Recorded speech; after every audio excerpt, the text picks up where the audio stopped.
Yeah. Nabasa ko na yung email tungkol dun sa request mo. Gusto ko sanang malinawan pa. Pwede bang explain mo sa akin? Alin po yung paghingi ko po nung salary decrease? Yun ba yun? Yun nga. Yun yung gusto ko malaman. Tama ba yung pasa ko? Salary decrease, hindi increase. Opo. Bakit naman po ako hingi ng increase ng sweldo eh? Ang tamad ko nga eh. So, sinasabi mo, gusto mong bawasan ko yung sweldo mo? Opo. Opo. Sir, sa totoo lang, nahihirapan na kasi akong gastusin yung pera ko. Ang dami-dami ko kasing pera, boss. Alam niyo po ba, just to share, no? Okay. Umuubos po ako ng 1 milyon buwan-buwan para lang hindi mapuno ng pera yung bahay ko.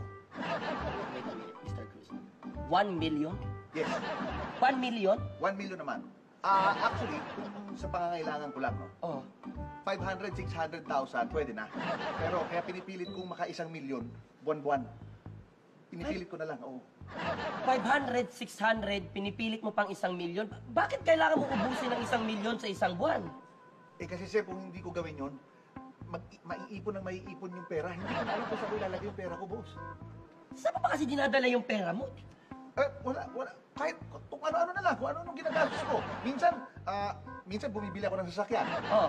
Pagbili ko ng sasakyan, pupunuin ko ng gas. Oh, gas. Oh. Tapos, ililigaw ko yung sasakyan. Tapos, iiwan ko. Ganun. O, minsan, bibili ako ng bagong sasakyan. Oo. Tapos, hindi ko ipapa-insure. Tapos ibabangga ko. Ganun? Gastos ulit. Ganun eh. Ganun po. Ang dami kong pera. Mister. Actually, lately, may bago akong ginawa. Nag-contact ako ng mga scammer. Nagpa-scam ka? Oo, nagpa-scam ako. Kaso lately, hindi na nila ako sinasagot eh. Bakit daw? Kasi yumaman na rin sila eh, sa akin. Kaya ayaw na nila akong scam. Meron din akong regular schedule. Yung mga hold-upper, at saka yung mga akit bahay. Ayan, ayaw na rin nila. Bakit mayaman na rin sila? Oo, nakapagin na sila ng pera sa akin. Kaya lang, hindi maubos yung pera ko, boss. Grabe ka naman, Mr. Cruz. Ang bago kong ginagawa ngayon ay nagde-deposito po ako ng pera sa bangko. Teka, kung nagde-deposit ka ng pera sa bangko, lalaki yun, tataas yun. Hindi. Kasi niloloko ko yung bangko. Magde-deposito ako, ibang pangalan yung gagamitin ko. So hindi ko ma-withdraw. Kaya nakikiusap ako sa'yo, boss. Baka naman pwede, bawasan mo na yung sweldo ko. Please. Kasi hindi ko na alam ang gagawin ko sa pera ko. Bakit ka pa nagtatrabaho, Mr. Cruz? Boss, talagang kailangan ko magtrabaho. Kasi kung hindi ako magtrabaho, mababaliw ako sa bahay. Hindi ko alam kung paano ko ubusin yung pera ko. Alam mo minsan, boss, kumukuha ako ng mga artista para lang kumanta ng lip sync. Naintindihan ko ang sentimiento mo.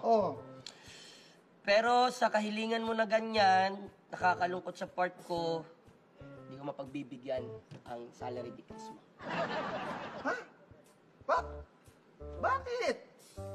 Boss, hindi nga ako gagaling ng empleyado eh. Lagi nga akong absent eh. Sa totoo lang. Request ko lang ibagsak mo yung... Huwag mo kung sisantihin, ibagsak mo lang yung sweldo ko. Sa totoo kasi, Mr. Cruz, palaki ng palaki ang kinikita ng company.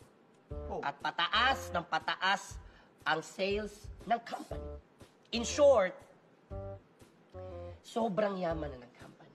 Ganun? Anong gagawin ko? Anong gagawin ko sa tingin mo? Teka, boss.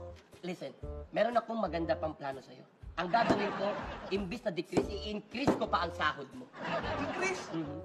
Boss, that's unfair! Ang unfair mo, boss! Hindi mo pwede, yung iba na lang increasean mo, ang tamad-tamad ko eh. Gusto mo hindi ako pumasok eh, para decreasean mo ako. I'm sorry. Saglit lang excuse me. Come here. Come here. Tapos ka na magbasa? Ito na sa'yo. Uwi ka na. Go home. Ito yung pang ano mo, para may pambayad ka sa taxi. Okay? Sige, boss. Ingat ka. Take care. Teka, Charles, sa'yo na rin to. Baka may in case na tumawag na eh. Another job for you. Thank you, sir. Okay. Boss.